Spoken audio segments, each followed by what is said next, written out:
Another day on the grind. Ugh. Why does covering sports have to be so hard? Ugh. Work. Oh, what's this? Oh, I rough you, Valentine. Oh, it's so sweet. Little sucker. I wonder who gave this to me. Yeah, I can try to find out quick. Hey, Michelle, did you give me this Valentine? No, I didn't. Darn. Hey, Kelsey, did you give me this Valentine? No. Okay, thanks.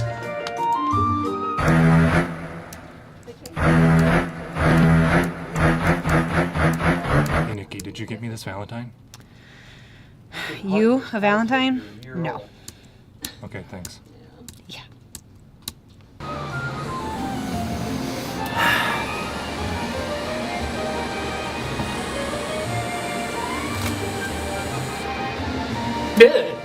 Hey, Tony, what's up, man? Again? Hang on, just... Oh, here we go. Did you give me this Valentine? Absolutely. No? No. All right, thanks.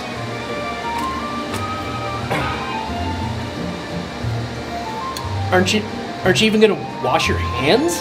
Hi, Mr. Fisher, sir. I was wondering if you got me this Valentine. No.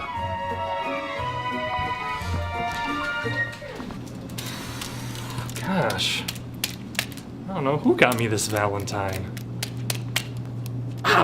Look at the time. I got a show to do. I'll have to figure it out later.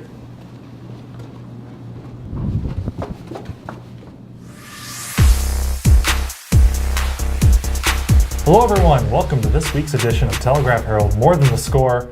I am your host Steve Ortman. Alongside me this week, Jim Leitner, second week in a row. What a pleasure. That's a record. That might be a record. We can't give them too much, Jim, because, gotta keep them on their heels looking for more. So anyways, let's get right into it. Plenty to talk about this week. First of all, as you might be watching this, the big Iowa State wrestling meet going on down in Des Moines. Our own Tim O'Neill's down there, covering all the action for you. We'll have it on telegraphherald.com as well as in our print editions all weekend. And be sure to check out next week's edition of More Than the Score, full Iowa State wrestling tournament roundup. We'll have Tim here breaking things down, have video interviews with some of the winners, however things wrap up, how many wins we get down there, and it'll be a great episode next week. So if you're wrestling a fan, be sure to check in next week for that. But for this week, we're going to look at some of the things that have happened here this past week, and we're going to start with quite the area contingent of local bowlers qualifying for the state tournament. Correct. Actually, this is it's actually a hotbed for bowling at the high school level. We'll have boys and girls teams in all three classes next week. It starts on Monday over in Waterloo. Maquoketa qualified both their boys and their girls teams for the Class 1A field. The Western Dubuque boys and girls will both be going on Tuesday for Class 2A. Also in 3A, Hempstead qualified Natalie Leach and senior qualified Brandon Birch. So we'll be very well represented in Waterloo with the state tournament. And interesting thing about the state tournament, there was some situation with a fire, now it's going to a different location, correct?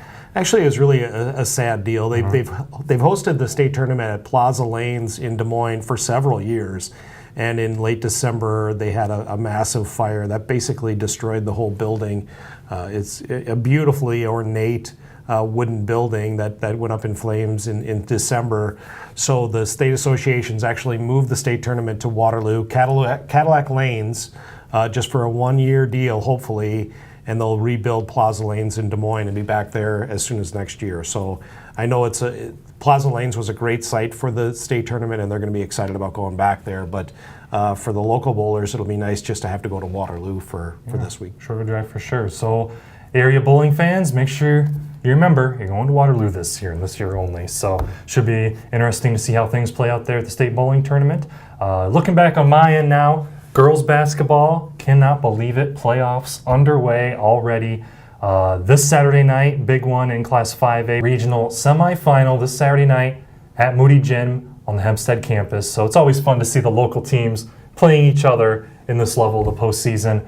And then next week, those Iowa girls teams, if they make it that far, they'll be in their regional finals looking to qualify for state. Now, on the Illinois side, the East Dubuque girls basketball team has certainly had a season to remember this year. They won their first regional championship last week since 2012, and only their third regional championship since 1989. So they've been hard to come by for this program. First-year coach Scott Shaber has led this team, won the regional championship. Earlier this week, they made it to the sectional semifinals in Freeport, and they lost to Freeport Akwin 49-38.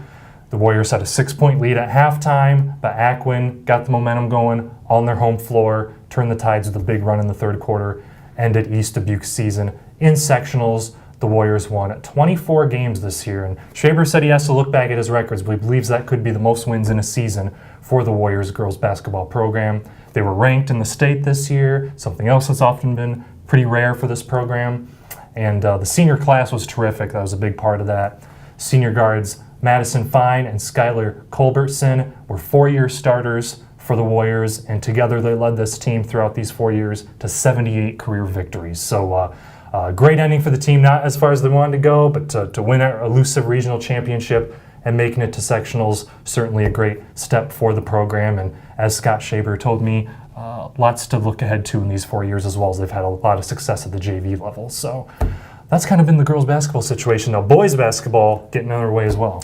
Yeah, the boys actually in the smaller classes in Iowa actually started this week, and then the upper classes 3A and 4A will get started next week. And we have Hempstead and Senior are both looking at possibly going to the state tournament in separate sub-states.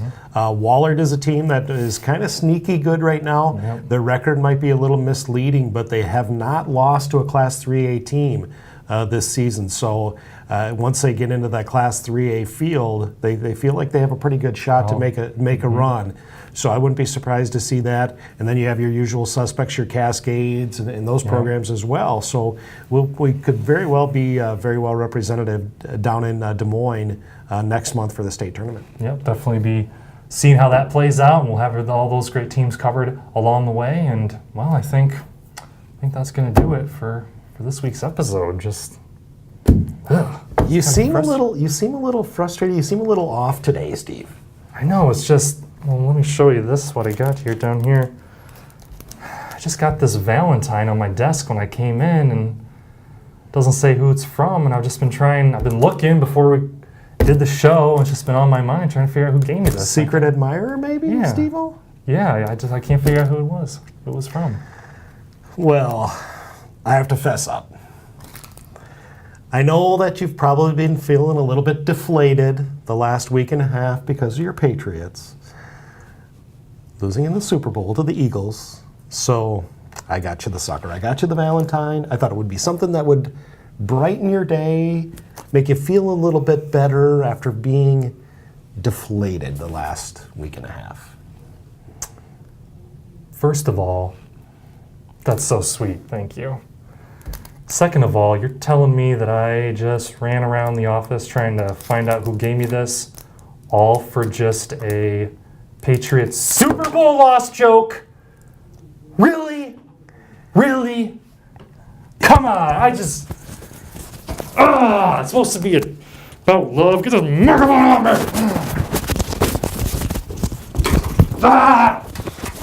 Out of here! Stupid thing! Come on, Lights. I'm keeping the sucker. Full disclosure, I had a lot of fun watching him run around the office trying to figure out who it was. Once again, thank you for joining us on Telegraph Herald More Than the Score. I'm sports editor Jim Leitner, and somewhere around the building is Steve Ortman. Hopefully we'll have him back next week.